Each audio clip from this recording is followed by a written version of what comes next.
Vir nessa noite, Pai, a Tua palavra, Pai, que restaura, renova, a Tua palavra que fortalece e que nos dá direção, Pai. É essa palavra, Pai, que nós não abrimos mão e nós te pedimos, Pai, fala conosco. Oramos em nome de Jesus. Amém. Amém. Abra sua Bíblia comigo, o Evangelho de Mateus, no capítulo 27. Eu acho que só está no retorno, não é isso? Não? Mateus 27, vamos ler a partir do verso 33.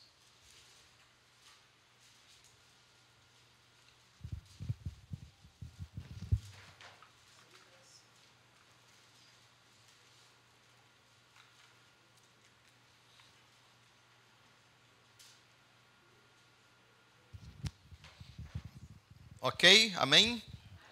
27, 33, fala da crucificação do Senhor, diz assim: E chegando a um lugar chamado Gólgota, que significa lugar da caveira, deram-lhe a beber vinho com fel, mas ele, provando, não o quis beber.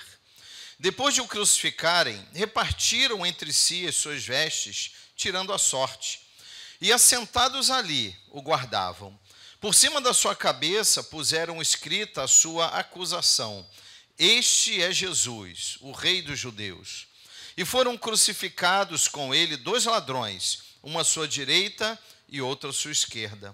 Os que iam passando blasfemavam dele, meneando a cabeça e dizendo: Ó tu, que destróis o santuário e em 3 dias o reedificas, salva-te a ti mesmo, se és filho de Deus, e desce da cruz. De igual modo, os principais sacerdotes, com os escribas e anciãos, escarnecendo, diziam: Salvou os outros, a si mesmo não pode salvar-se? É rei de Israel? Desça da cruz e creremos nele. Confiou em Deus? Pois venha livrá-lo agora, se de fato lhe quer bem, porque disse: Sou filho de Deus. E os mesmos impropérios, ou palavras ofensivas, lhe diziam também os ladrões que haviam sido crucificados com ele. Desde a hora 6 até a hora 9, houve trevas sobre toda a terra. Por volta da hora 9, clamou Jesus em alta voz, dizendo: Eli, Eli, lama sabachthani, que quer dizer: Deus meu, por que me desamparaste?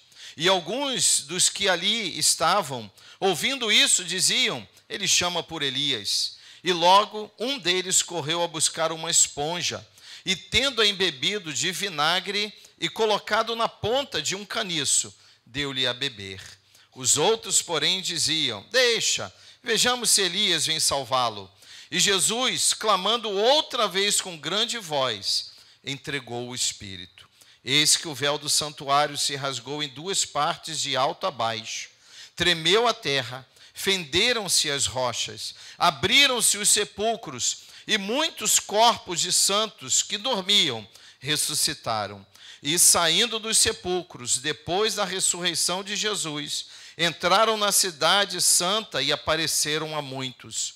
O centurião e os que com ele guardavam a Jesus, vendo o terremoto e tudo o que se passava, ficaram possuídos de grande temor e disseram: Verdadeiramente este era Filho de Deus.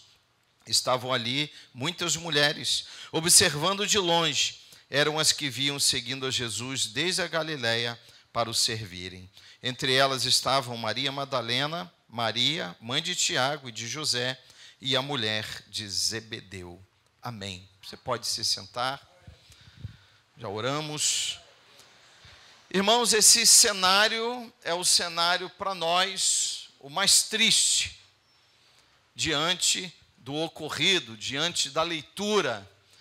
Mas eu preciso dizer que esse momento aqui, apesar de trágico, apesar de narrar o sofrimento de Jesus, que foi esbofeteado, esmurrado, zombaram dele, caçoaram dele, envergonharam ele, colocaram nele uma coroa de espinhos, bateram nele, enfiaram uma lança no seu lado, enfim, tantas barbaridades. Apesar disso tudo, nós temos que celebrar esse momento. Apesar de toda a dor, de todo o sofrimento do Senhor, desde lá do Gênesis, quando ele disse: Senhor, se não for possível para passar de mim esse cálice sem que eu o beba, que seja feita a tua vontade. Ali com o coração angustiado, triste, porque ele bem sabia o que haveria de acontecer com ele. Ele bem sabia que tudo aquilo que ele já havia passado, todas as perseguições, todos os questionamentos, tantas fake news, né? Para a gente estar aqui e falar de coisas atuais, tantas mentiras a respeito do Senhor e tantas manobras que fizeram para, de alguma forma, tentarem pegá-lo numa palavra ou numa atitude para o levarem à prisão ou até mesmo o matarem. Diante desse quadro que nós estamos vendo aqui, algo precisa ser perguntado. Eu preciso fazer essa pergunta. Por que Jesus morreu na cruz? Talvez, se as pessoas que não conhecem a palavra de Deus como nós conhecemos, as pessoas que não convivem no ambiente da igreja, onde a palavra ela é ensinada, muitos talvez poderiam responder: porque foi um revolucionário, porque enfrentou a autoridade romana, porque ele enfrentou Herodes, porque ele enfrentou os sacerdotes. Muitos motivos seriam dados, irmãos. E nós vemos na Bíblia muitos motivos em que as pessoas certamente apontariam para justificar a morte de Jesus na cruz. Mas é importantíssimo que todos nós compreendamos a maravilhosa obra de Deus através de Jesus nesse exato momento aqui. Ele não morreu porque ele entrou em confronto em muitos momentos com os fariseus, ou com os principais sacerdotes, como nós acabamos de ver aqui, ou com os anciãos, ou porque até mesmo quando ele foi em Nazaré pregar, ele foi praticamente expulso, estavam a ponto até mesmo de matá-lo. E quantas outras mais situações Jesus viveu para que pudessem atentarem contra a vida dele. Ele não morreu porque Pilatos lavou as mãos ali quando ele estava diante dos principais sacerdotes e do próprio Pilatos. Quando ele foi questionado, e a Bíblia diz que ele ficou mudo, nada respondeu. Ele não morreu porque ele declarou que destruiria hoje está difícil, que destruiria o templo em 3 dias, o reedificaria. Na verdade, ele falava de si mesmo. Ele já estava ali, de certa forma, antevendo o que ele haveria de viver. A sua morte e a sua ressurreição, falando do seu próprio corpo.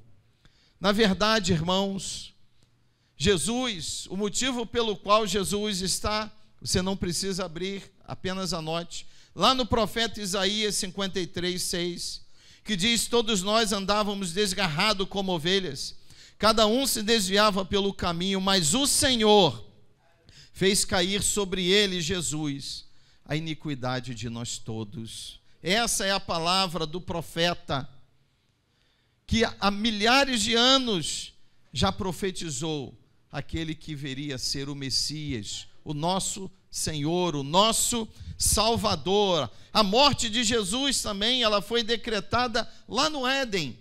Nós conhecemos bem Gênesis 3:15, depois da queda do homem, quando o próprio Deus confrontou a serpente e a mulher, falando: eu colocarei inimizade entre ti e a mulher, entre a sua descendência e a descendência dela, e este, ou seja, o descendente da mulher, lhe ferirá a cabeça, e você lhe ferirá o calcanhar. Já lá, Gênesis 3:15, isso aqui Você tem que fazer o SIAB, o CETEB. Isso aqui chamamos do proto-evangelho, ou seja, a primeira menção às boas novas do evangelho lá em Gênesis. Então, lá em Gênesis, o próprio Deus, ele já fazia menção, ele já apontava para a obra de redenção do Senhor Jesus. O verdadeiro motivo, irmãos, de Jesus ter morrido na cruz, é aquilo que eu aprendi lá na escola bíblica dominical, João 3,16. Porque Deus amou o mundo. Ele não amou o mundo, Ele amou o mundo de tal maneira, Ele amou muito, Ele amou intensamente, de tal maneira que deu o seu Filho unigênito, seu único Filho, para que todos que nele crer não pereça, mas tenha a vida eterna. Jesus morreu, irmãos, porque Deus nos ama. Esse foi o motivo pelo qual Jesus morreu na cruz, porque Deus, Ele me ama, Ele te ama. Ele ama todos nós. Ah, pastor, mas não tem condições de ninguém me amar. Se o Senhor me conhecesse, Deus não me amaria. Por favor. Eu posso não te amar, porque eu sou humano, sou falho, sou limitado, eu sou pecador. Nós somos pecadores. Mas Deus, Ele é perfeito. Eu me lembro do chamado de Davi para receber a unção de rei, da parte do profeta Samuel. Lembram-se quando Eliabe chegou, o filho primogênito de Jessé, no coração, não é nisso, Santinha? Chegou, deve ser esse daí, 1,90 m, forte, robusto, bonitão, moreno, né? Falar, Samuel, você não está entendendo, Samuel, eu não vejo como vê o homem, eu olho o coração. Então, se você está aqui hoje, você se acha indigno do amor de Deus, mude esse pensamento, porque Deus te ama. Deus ama você, Deus nos ama, por isso Ele enviou Jesus para morrer na cruz por mim e por você.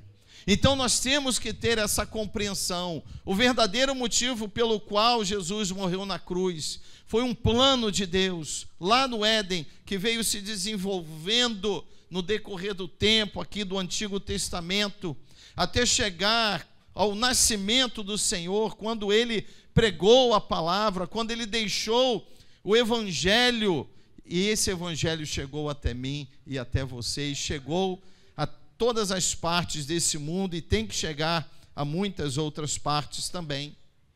E tudo isso aqui estava acontecendo naquilo que chamamos a festa judaica, a Páscoa judaica. E lá em Jerusalém, na festa judaica, uma vez por ano, todos os judeus que moravam fora de Jerusalém, eles iam para a cidade para a celebração da Páscoa. E nesse contexto, Jesus, ele foi crucificado. Nesse contexto, Jesus, ele foi exposto a essa vergonha da cruz, como nós vimos aqui. Verso 39, os que iam passando blasfemavam dele, maniando a cabeça e dizendo: ó, tu que destróis o santuário em 3 dias, o reedificas, salva-te a ti mesmo, se és filho de Deus, e desce da cruz. Então imagine o Senhor ter passado por tudo que ele passou, ter sofrido com os cravos em suas mãos e pés, aquela coroa, o sangue vertendo, talvez por diversas partes do seu corpo, e ele vendo as pessoas passando por ele, maniando a cabeça, né? Não é isso, Santinha? Tipo assim, quando num ar de reprovação, não é? Desprezo. E ele vendo todas essas coisas, e totalmente exposto ali para todos. E eu diria que muitos que viram seus milagres, ouviram as suas mensagens, talvez vivenciaram os seus milagres, movidos pelas circunstâncias, influenciados ali pelos sacerdotes, escribas, aqueles que eram contrários ao Senhor, maniaram a cabeça para o Jesus, para o próprio Senhor Jesus. E ele estava ali, e as palavras das pessoas que passavam eram: desce dessa cruz, você não é o tal, você não destrói e reedificas o templo, tu não diz que é o Filho de Deus, desce, portanto, da cruz. Mas, irmãos, Jesus não estava naquela cruz para ser salvo. Olha o que diz aqui, 41, de igual modo os principais sacerdotes com os escribas e anciãos escarnecendo diziam: salvou os outros e a si mesmo não pode salvar-se. Meus irmãos, Jesus não estava naquela cruz para ser salvo, ele estava naquela cruz para salvar o pecador. E nós entendemos isso, nós compreendemos isso, e o mundo precisa compreender. Ele não era um revolucionário, ele não era um desobediente à lei romana, não, ele não era um herege, ele era o Messias, o Filho de Deus, a qual os profetas anunciaram, o próprio Deus anunciou, João Batista anunciou, aquele que pregou, aquele que ensinou, aquele que orientou, aquele que libertou cativos, curou enfermos, ressuscitou mortos. Ele não veio para ser salvo, mas ele veio para salvar o pecador. Ele veio para aqueles que estavam maniando a cabeça. Ele veio para aqueles que blasfemavam contra ele. Ele veio para aqueles que zombavam dele. Meus irmãos, que amor é esse? Que amor é esse? Como amar aqueles que nos ofendem, aqueles que nos agridem? É um amor difícil de compreender, mas que é um amor verdadeiro, o amor puro, o amor genuíno, o verdadeiro amor de Deus através de Jesus. Então, ele não veio para ser salvo, mas para salvar. A cruz que levou Jesus à morte é a mesma cruz que garante a vida eterna a todos aqueles que creem no seu sacrifício, a todos aqueles que reconhecem a grandeza e a soberania de Deus, e ao mesmo tempo, olha para dentro de si, como nós precisamos fazer todos os dias, e precisamos reconhecer o quanto nós somos dependentes do Senhor, o quanto nós somos pequenos diante da sua infinita grandeza, o quanto nós dependemos dele, irmãos. O fato de eu estar falando aqui é graça de Deus. A minha voz, o ar que entra nos meus pulmões, o meu raciocínio, os meus movimentos, de todos nós. Se nós estamos aqui, é porque a graça de Deus, ela age na minha e na sua vida. Esses dias foi agora no carnaval que eu dei aquela saidinha, eu estava com Janete, como diz o pastor Arlindo, salgando o corpo numa praia, e a gente gosta, a gente bota lá aquele, esqueci o nome daquilo, que bota para cobrir o sol, guarda-sol, né? Não guarda o sol, protege do sol, protege o sol, enfim. E ali a gente fica vendo o mar, e a gente fica conversando, batendo papo, isso é muito bom, a gente trabalha, então é o momento da gente desaparecer, e a gente conversando, a Janete falou assim, a gente está aqui, e as ondas vêm e vão, a gente vai embora, e elas vão continuar, indo e vindo, a gente vai dormir, a gente vai voltar daqui alguns dias, alguns meses, e as ondas estão indo e voltando, e eu falei, tá, porque quando nós chegamos a maré estava bem lá embaixo, e depois já estava chegando quase na nossa cadeira. Aí eu falei, eu queria entender, quando ela volta, nada inunda. Eu não sou biólogo, não sou geólogo, mas eu fiquei aqui pensando, ela vem, e quando ela volta, era para encher algum lugar, na minha cabeça, né? Enfim, mas a perfeição, irmãos, eu falei com a Janete, a lua e o sol, né? Sempre aquela sincronia, sai um e vem outro, as estrelas, a perfeição, os animais, o pássaro lá mergulha, pega o peixe na água. Meu irmão, eu não pego nem com a vara às vezes, e o peixe, né, Nivaldo? Pego sim. E o peixe, o pássaro vai lá e pega o peixe, irmãos. Então, assim, uma sincronia, uma perfeição. E Janete falou, é impossível ser do acaso, de um boom, né? De uma explosão. Não, foi a mão de Deus que criou todas as coisas, que formou a mim, a você, os nossos átomos, as nossas moléculas funcionando perfeitamente, o nosso coração batendo, sangue vai por lá, vem por aqui. Não é isso, Emanuel? Então, toda uma sincronia, irmãos, uma perfeição, enfim. E uma coisa que eu vou falar aqui que me chama muita atenção, às vezes a gente está na igreja e o pastor coloca uma música que a gente não canta há anos, há 10, há 20 anos atrás, a gente cantou. E quando coloca, você olha a letra, parece que vai lá no arquivo morto, pega, puxa e puf, e você canta a música toda. Isso é o quê? É o acaso? Não. É Deus. É a perfeição de Deus na minha e na sua vida.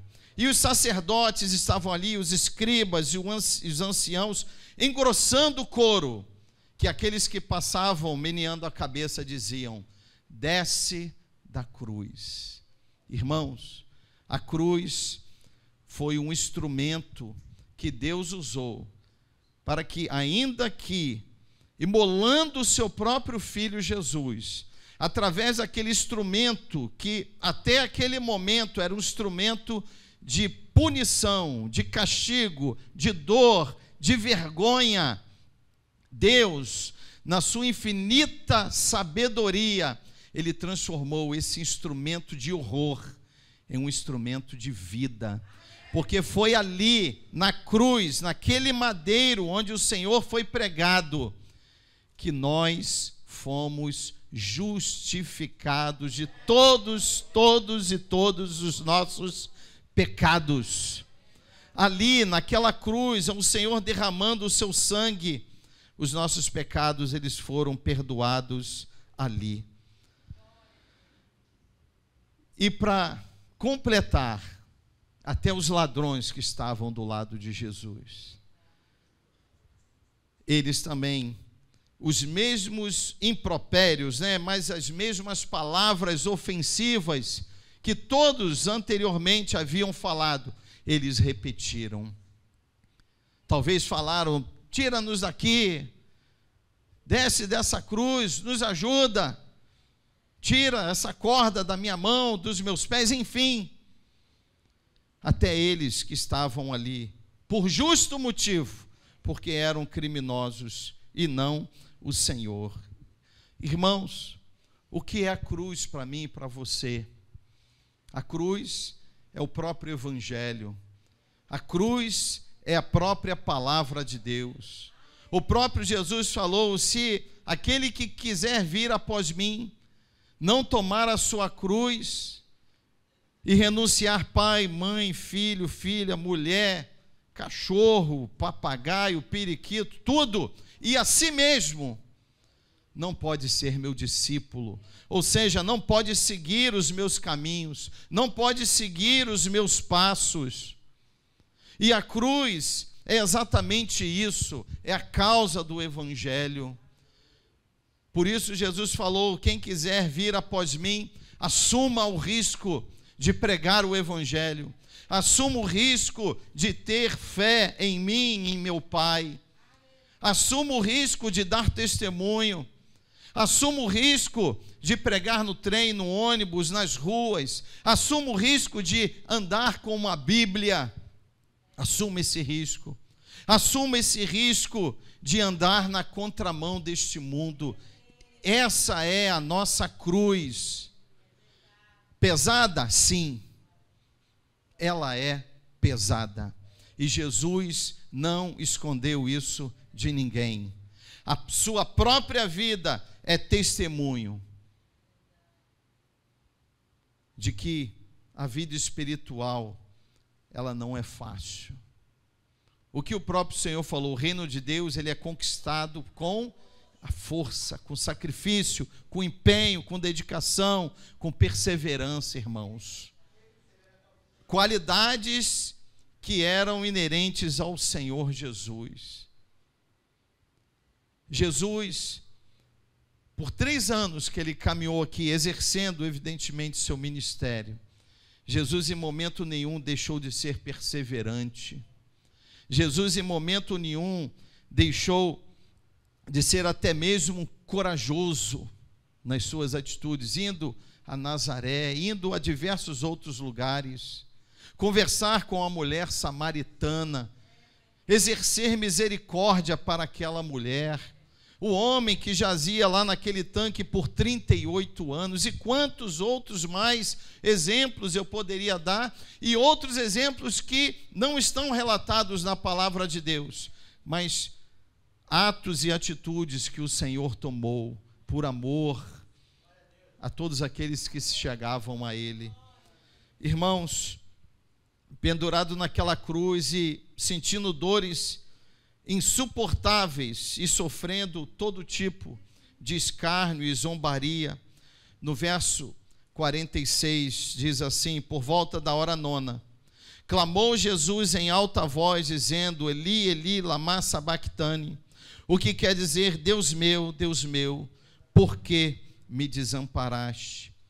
Esse clamor de Jesus a Deus encaminha a sua morte, que já estava muito próxima. A morte que nós chamamos morte substitutiva. Por quê? Porque esses pecados eram nossos.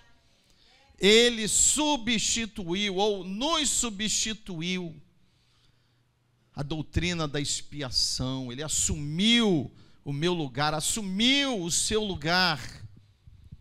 E mais do que isso, ele pagou um alto preço, sentindo as dores no seu corpo, porque mesmo sendo filho de Deus, ele sentia as dores, ele se entristecia, ele se emocionava, ele se alegrava, porque também era homem, e assim ele sentia as dores de tudo aquilo que fizeram com ele. Jesus, ele expressa a sua dor, e certamente não apenas a dor física, mas, irmãos, eu penso na dor, no peso e na carga emocional que Jesus carregava naquela cruz. Eu me arrisco a dizer que o peso do nosso pecado sobre os seus ombros eram muito mais pesados do que aquela cruz a qual ele foi pregado. Irmãos, nós oramos aqui por pessoas, o pastor Otávio orou, pessoas com problemas, e eu creio em nome de Jesus que hoje foram curadas aqui nesse lugar. Mas quantas pessoas convivem com problemas emocionais? Eu quero te dizer que Deus pode te curar. Deus pode fazer um milagre na sua vida. Porque nós vivemos situações difíceis, assim como Jesus viveu. Eu não lembro qual evangelho agora, não me recordo, mas relata que ali no Getsêmani, sangue verteu do seu próprio rosto. Tem um fenômeno que é muito difícil o nome, não me recordo, confesso, mas existe um fenômeno, se você pesquisar, diz que numa profunda tristeza e angústia, esse fenômeno, ele pode acontecer. E era assim que Jesus estava. Então a pressão sobre o nosso Senhor era uma pressão enorme, irmãos, física e emocional. Mas ele ali, naquela cruz, sofrendo todas essas coisas, levando sobre si todos os nossos pecados, sendo desamparado por Deus. E quando a gente ouve isso, né? Como que Deus pode ter desamparado o próprio Senhor? Anote aí, Isaías 53:10 diz: todavia ao Senhor agradou moê-lo, fazendo-o enfermar, quando dera a ele a sua alma como oferta pelo pecado. Irmãos, era plano de Deus. E assim, quando Jesus morreu, nós lemos aqui que o véu do santuário, ele se rasgou em duas partes, de alto a baixo. Ou seja, a partir daquele momento, a partir da morte de cruz, a partir da expiação do Senhor pelos nossos pecados, não haveria mais a matança de animais, não seria mais necessário, não haveria mais o papel do sacerdote entrando uma vez por ano para sacrificar a favor do povo, justificando o pecado do povo. Não, o véu se rasgou. Nós que éramos pecadores, condenados em nossos pecados e delitos, herdeiros do pecado de Adão, andávamos totalmente afastados do Senhor, mas pela morte de cruz, o véu se rasgou e nós fomos reconciliados com Deus, fomos reconciliados com o Pai. Hoje nós temos acesso direto a Deus, no carro, no trem, no banheiro da sua casa, do seu trabalho. Quando nós oramos, quando nós levamos a nossa oração, o nosso pensamento a Deus, Ele nos ouve. A Bíblia diz que os seus ouvidos estão atentos. A Bíblia diz, e isso me alegro, que Deus, a Bíblia fala, que nós oramos e Deus trabalha a favor daqueles que nele esperam. Então, se você está aqui, coloque a sua esperança em Deus. Pode parecer uma coisa, sem sentido, mas Deus, Criador de todas as coisas, que criou o céu, a terra, o mar, tudo que a gente pode contemplar, esse Deus incrivelmente trabalha a nosso favor. Você já viu isso? Deus soberano trabalha a favor daqueles que nele esperam, ou seja, que coloca nele a sua esperança. Irmãos, a nossa esperança não pode estar nesse mundo, em homens, em planos, em partidos. Não, a nossa esperança precisa estar no Senhor. Ah, mas não tem mais. Deus é soberano, Ele conhece as nossas necessidades. Não é como o pastor Otávio falou, eu creio, meu carro vai passar a fazer 25 quilômetros com 1 litro. Eu creio. E no carro de todo mundo aqui. Amém. Meu irmão, isso pode ser uma coisa sem sentido para quem não conhece o Senhor. Deus faz, gasta bem. Deus, Ele faz. A Bíblia diz, há alguma coisa demasiadamente impossível para Deus? Não há. E Ele conhece as nossas necessidades, Ele sabe o que eu preciso, o que você precisa. Ele conhece o nosso deitar e o nosso levantar. E aqueles que colocam nele a sua esperança, Ele supre todas as necessidades. E aqui, Jesus, ali ainda naquela cruz, agora já prestes a morrer, Ele entrega o seu espírito. Mas eu quero dizer que a cruz não foi o fim, mas a verdade foi o início. A cruz foi o começo. Assim, a cruz, ela também aparentemente resultou em morte, mas de uma forma prática e verdadeira resultou em vida. Para Jesus, que no terceiro dia ressuscitou, e em vida eterna para mim e para você, e a todo aquele que nele crer. Creia em Jesus. Não há outro caminho, não há outra alternativa, não há outra opção. Ou cremos ou não cremos. Não há como permanecer em cima do muro. Não há como ficar em dúvidas. Entregue a sua vida a Jesus. Se você está aqui hoje e você ainda vem à igreja, é bom, você gosta dos cultos, gosta dos louvores, gosta da música, isso é ótimo, mas não é o suficiente. Você precisa compreender o sacrifício de Jesus na cruz e saber que esse sacrifício foi por sua causa, porque Ele te ama, por isso Ele morreu na cruz. Então, de morte, Deus, Ele converteu em vida. Irmãos, Jesus, ele não renunciou àquela cruz.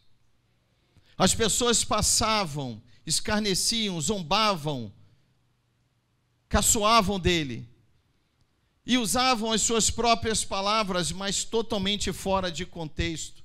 Um exemplo, quando ele falou que destruiria e reergueria o templo em 3 dias, ele falando de si, mas eles não compreendiam, porque Jesus falava em espírito, e para entender temos que entender em espírito, e eles não tinham esse espírito. Eles tinham raiva de Jesus, tinham ódio de Jesus, e eles não podiam compreender aquilo que Jesus falava. Por isso, eles o agrediam física e verbalmente. Mas nada disso foi suficiente para que o plano de Deus não se cumprisse em Cristo. Desce da cruz. Desce da cruz. Você não falou que era Deus? Cadê teu Deus? Ainda disseram assim: se você descer, creremos em ti. Mentira. Não iriam crer. Porque Jesus multiplicou pães e peixes, lembram-se? Depois foi para Cafarnaum, aí chegaram lá, dando uma de desentendido: Senhor, quando chegaste aqui? Jesus diretamente falou: trabalhai não pela comida que perece, mas pela que subsiste para a vida eterna, a qual o Filho do Homem vos dará. Jesus conhece o nosso coração. Então, ele não renunciou à sua cruz, ele não abriu mão do propósito de Deus na sua vida. A ele, Jesus, importava fazer a vontade de Deus. Novamente eu cito lá: Senhor, se não for possível passar de mim esse cálice sem que eu beba, seja feita a sua vontade. Temos que viver assim, irmãos, debaixo da vontade de Deus na nossa vida, porque a nossa vontade, ela é equivocada, ela é errônea. Nós temos que submeter a nossa vida, as nossas escolhas, as nossas decisões ao Senhor. É Ele que instrui, é Ele que sabe o que vai acontecer amanhã. Nós não sabemos nada. Então, não há como caminhar nesse mundo sozinhos, sem a orientação. Ou como mais uma palavra nova, sem a mentoria de Deus na nossa vida, sem que Ele nos conduza como um mestre. Esse texto que acabamos de ler, ele nos dá algumas lições. Assim como Jesus, irmãos, nós não podemos renunciar à nossa cruz. Não podemos renunciar ao Evangelho. Não podemos renunciar a palavra que um dia entrou no nosso coração e mudou a nossa vida. Eu sei que o dia de cada um de nós, ele não é fácil. Trabalho, emprego, colegas de trabalho, chefe de trabalho, rotina de trabalho, enfim. Tudo é muito difícil. Mais notícias, Subiu isso, acabou aquilo, morreram tantos, tragédia, enfim. Tantas mais notícias. E o mundo tenta de todas as formas nos impor todas essas coisas para que a gente venha desistir, para que a gente venha retroceder, para que a gente venha renunciar o Evangelho, ou como nós aprendemos hoje, renunciar essa cruz, a qual um dia nós assumimos para levá-la em nome de Cristo. E o maior exemplo que nós temos é o próprio Senhor. Se a nossa luta, ela é difícil, e eu não duvido disso, a de Jesus foi extremamente maior e muito mais complicada e difícil. E ainda assim, ele não desistiu. E eu me lembro que essa tentativa começou, sabe onde? Quando ele jejuou 40 dias e 40 noites. E o diabo veio e todo o tempo tentou: tu não és filho de Deus? Lança-te daqui que os anjos virão e te acolherão. E falou, e todo o tempo ali, tentando provocar Jesus de todas as formas. Começou lá. E depois veio toda a sequência de perseguições e mentiras e armadilhas para tentar de alguma forma não permitir que o Senhor chegasse na cruz e o plano de Deus não fosse cumprido. Carregar a nossa cruz é fazer a vontade de Deus e renovar a esperança de uma vida eterna. Por isso nós não podemos abrir mão, irmãos, porque, como disse o apóstolo Paulo, a nossa esperança em Cristo não tem que estar nesse mundo. Se limita esse mundo, somos mais infelizes ou miseráveis de todos os homens. Por isso a nossa esperança precisa estar no Senhor. E para manter a nossa esperança no Senhor, precisamos carregar essa cruz, precisamos carregar o nome de Cristo, precisamos carregar o Evangelho do Senhor no nosso coração. Porque se o Evangelho, a palavra estiver no nosso coração, o que sair da nossa boca será proveniente da própria palavra de Deus. Porque a Bíblia fala que a boca fala do que o coração está cheio. Enche o seu coração do Evangelho, encha o seu coração da palavra do Senhor, encha. E para finalizar, eu vou pedir que você fique de pé e vire a página, capítulo 28 de Mateus. Quero chamar os músicos aqui, já estamos finalizando.